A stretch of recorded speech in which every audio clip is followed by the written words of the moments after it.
বাংলাদেশৰ অগ্নিগৰ্ভ পৰিৱেশৰ পৰা নিৰাপদে ঘৰত উপস্থিত সোণতলীৰ চেমিম চুলতানা।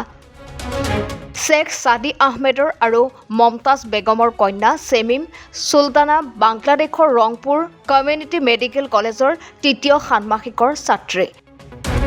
বাংলাদেশ বহিমাৰী আৰু পশ্চিমবংগৰ বেংকৰাবান্দা সীমান্ত দি পাৰ হৈ নিশা 2 বজাত গুৱাহাটীত উপস্থিত হয় চেমিম চুলতানা। আজি দিনৰ 1 বজাত ঘৰত পোৱাত পিতৃ মাতৃয়ে স্বস্তিৰ নিশ্বাস পেলায়। তুমি কোনখন কলেজত পঢ়ি আছিলা? বাংলাদেশত ৰংপুৰ কমিউনিটি মেডিকেল কলেজ। তাতে যি ছাত্ৰ আন্দোলন হৈ আছে সেই পৰিৱেশৰ মাজত তুমি কি প্ৰত্যক্ষ কৰিলা আৰু কেনেকুৱা অনুভৱ হৈছিল তোমাৰ? ফাৰ্ষ্টটো মই আগতে এনেকুৱা কেতিয়াও সন্মুখীন হোৱা নাছিলোঁ, লাইফত ফাৰ্ষ্ট সন্মুখীন হৈছোঁ। তো বহুত ভয় লাগিছিল, বাহিৰত বহুত আছিল আৰু আমাক প্ৰটেকশ্যনত ৰাখিছিল টিচাৰবিলাকে আৰু আমাৰ DMD ছাৰে বহুত আমাক হেল্প কৰিছে। হোষ্টেলৰ পৰা বাহিৰত ওলাব দিয়া নাছিল কাৰণ বাহিৰত বহুত বেয়া পৰিস্থিতি হৈ আছিল, বহুত মাৰামাৰি হৈ আছিল, গুলাগুলি হৈ আছিল আৰু আমি হোষ্টেলৰ ভিতৰতে আছিলোঁ, আমাৰ ছিকিউৰিটি দিয়া হৈছিল, হোষ্টেলৰ বাহিৰতো যাব দিয়া নাই আৰু বাহিৰত দোকান চোকানো চব বন্ধ আছিল। তো আমাৰ খোৱাটো অলপ প্ৰব্লেম হৈছিল কাৰণ ৰান্ধনি খুৰীবিলাকে আহিব পৰা নাছিল, ঘৰৰ পৰা ওলাব পৰা নাছিল। তো সেইকাৰণে আমাক বাংলাদেশৰ পৰা DMD ছাৰে পঠাবৰ কাৰণে বহুত হেল্প কৰিছে, আমাক সহযোগিতা কৰিছে। পিছে আমি আহিলোঁ আৰু তেনেকুৱাকৈ হেল্পত DMD ছাৰৰ হেল্পতে আহিব পাৰিছোঁ। কেনেধৰণে ঘৰত আহি পালা?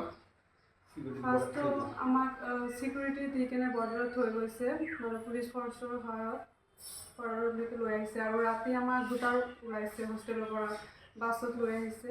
একেলগে টিচাৰবিলাকেও আহিছিল আমাৰ লগত, বৰ্ডাৰলৈকে একেলগে থৈ গৈছে আৰু ভিতৰত ভয়ো আছিল যে ৰাস্তাত কিবা হ'ব, সেইকাৰণে আমাক ৰাতি 2টাতে ওলাই লৈ আহিছিল হোষ্টেলৰ পৰা। আমাৰ লগত আৰু প্ৰাইম মেডিকেল কলেজৰ ষ্টুডেণ্ট আছিল, একেবাৰে টিচাৰবিলাকে আমাৰ লগত একেবাৰে বৰ্ডাৰলৈকে আহিছিল, আহি কিনে আমাক ভালকৈ থৈ গৈছে আৰু। আমাৰ সোণতলীৰ আৰু ছাত্ৰ আছেনে তাতে? যি সোণতলীৰ বহুত কেইজন আছে, গৰাইমাৰীৰ আছে এজন আৰু হাউলিৰ বহুত কেইজন আছিল, আছামৰ বহুত কেইজন আছে, 20-25জনমান আছে। গোটেইখিনি আহিব পাৰিছে? গোটেইখিনি আমি আহিছোঁ, ভালে ভালেই আহিছোঁ। এতিয়া তাতে থাকোঁতে এনেকুৱা হৈ গৈছিল যে কি হ'ব কি নহ'ব, ইণ্টাৰনেটো কাটি দিছিল, আমি ঘৰত যোগাযোগ কৰিব পৰা নাছিলোঁ। তো DMD ছাৰৰ সহায়ত আৰু আহিছোঁ, ভালকৈ আহিব পাৰিছোঁ। বাংলাদেশৰ কোনখন বৰ্ডাৰেদি পাৰ হ'লা? বাংলাদেশত বুঢ়ীমাৰী বৰ্ডাৰেদি পাৰ হৈছোঁ। সোণতলীৰ পৰা চাহিদুল ইছলামৰ ৰিপৰ্ট, এনি ভাৰত 24।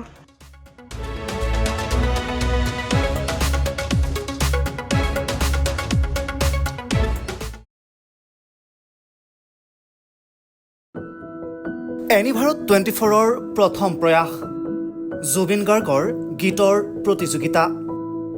জুবিনৰ গানে কি আনে?